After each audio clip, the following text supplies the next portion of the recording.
going on, everybody? JL103 here. Hold on one second. And yeah, okay, we are on and live. It's JL103 here. I like yelling at cameras, and this is something that I thought this week. I was like, man, okay, I made my video about the draft. Okay, I can just relax, watch a little Kentucky Derby. I'll talk about that a little bit. I'll watch some NHL playoffs. I'll watch some baseball. I thought it was gonna be a lazy week. Boy, was I wrong. All hell broke loose this weekend. I'll leave you guys for 1 week, and what the hell happens? Everything goes to hell. First thing I'm gonna talk about is TTCU and the shit talking dudes. Give you my opinions on both. Just to give you opinions on what's going down, and then I'm gonna talk about a little bit of Kentucky Derby, and then talk about. And I don't know if I want to talk about that clown RTL. But TTCU and the shit talking dudes. At first, when I thought, oh hell, we're gonna start, they're gonna start a whole college group and everything, I thought that was a great idea. That's a great idea. And then Hersh Talker goes and ruins it with a bunch of prerequisites that, to be honest, make you sound elitist. I mean, I'm going to school right now. Now, granted, I'm going to Mississippi State. I'm not going to UT. I went to UT for trying to get my bachelor's in macrobiology. It wasn't working out very well. I wasn't enjoying the instruction and the way it was going, and I thought it would be a better idea to go someplace and to change majors. So I went back to Mississippi, and then I'm working on my business administration thing. So I don't have a bachelor's degree. So I haven't graduated from the school, nor do I have enough money to be a season ticket holder, or do I have enough money to be a business owner? I've been a government employee since I was 18 years old. I joined the military when I was 18. And to act like, I'm rich and I've been given a lot in life isn't really the truth. I've had to work really hard for my money. And I know a lot of people who do not have the money to spend on season tickets. If you're able to, and you've been legacied into that, awesome. More power to you. Go enjoy it. But I don't have enough money, nor do I want to go to every single Tennessee football game. Yes, I want to go to a few. Yeah, great. It's awesome. But there are times I don't want to go. It's cold, or it's raining, or it's just days I don't want to get out of bed. Okay? So that should the prerequisites in there are ridiculous. They're overdone. And I understand, you don't want no bad apples, which, it's the internet, you're going to have people who are going to step over the line. And that's what I like about the shit-talking dudes, is that it's for the common people. They're here, they want to talk, they want to bag on each other's team, they want to dance when they win, and and they're going to crow and give mad respect to the team that beats them. And that's a great idea.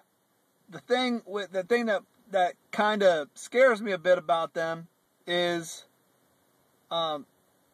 Savage Tiger and Big Country have known to step over the line a bit. They go ham so much that it goes nuts, and it could take something, and they could go into RTL level of insanity super quick. And I don't want to be going on here. I'm going to talk trash on everybody. Everybody's going to suck except for the University of Tennessee. But I'm not going to get personal with it. I'm not going to say anything anti-Semitic. And you know what? Yeah, am I going to say, piss, shit, and cunt every 5 seconds? No, and I actually hate using that C word. I hate it.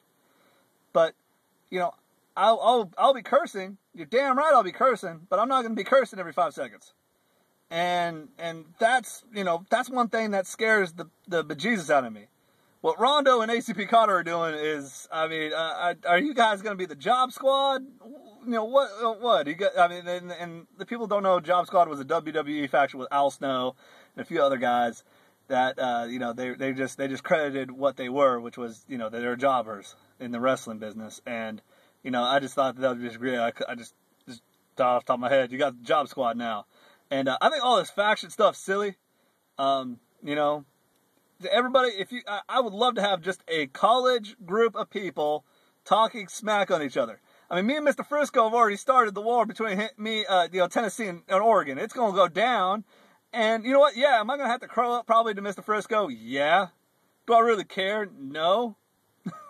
I'm gonna make fun of their multicolored jerseys. How they don't have a solid jersey for, they don't have a home and away jersey. They just got jerseys on jerseys on jerseys. They got stacks on stacks on stacks.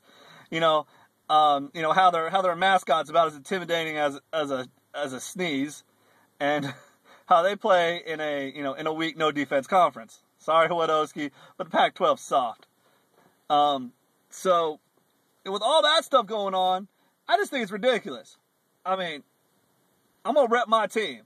I'm gonna rep the University of Tennessee. You know why? Because I love the University of Tennessee. When I was in the military, I repped the University of Tennessee because that's where I wanted to go. And that's where I am going to go back to. Nobody's going to tell me if I'm a good fan or a bad fan. Nobody. It's going to be me. Okay, so enough on that. I'm going to talk about the Kentucky Derby a little bit.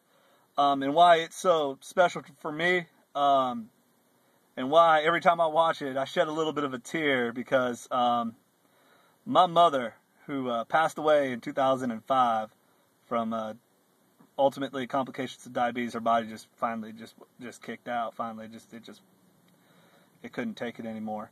But she was a horse person. All of her life, she loved horses, and one of her favorite things to watch every year was the Kentucky Derby. And she was actually she was lucky.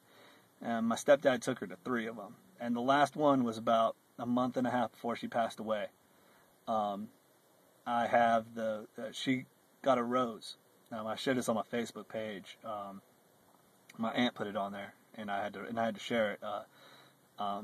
If anyone needs my Facebook page, I'll tell y'all, be Facebook friends and all that junk. But she was in a wheelchair. She had a car accident a few years before, so she was in a wheelchair with a prosthetic leg.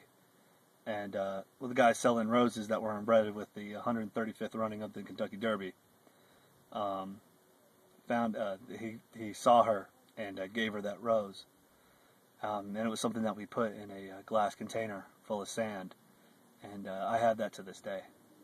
It's one of the few things I have that remind me of my mother, who I lost at a very young age. I'm 28.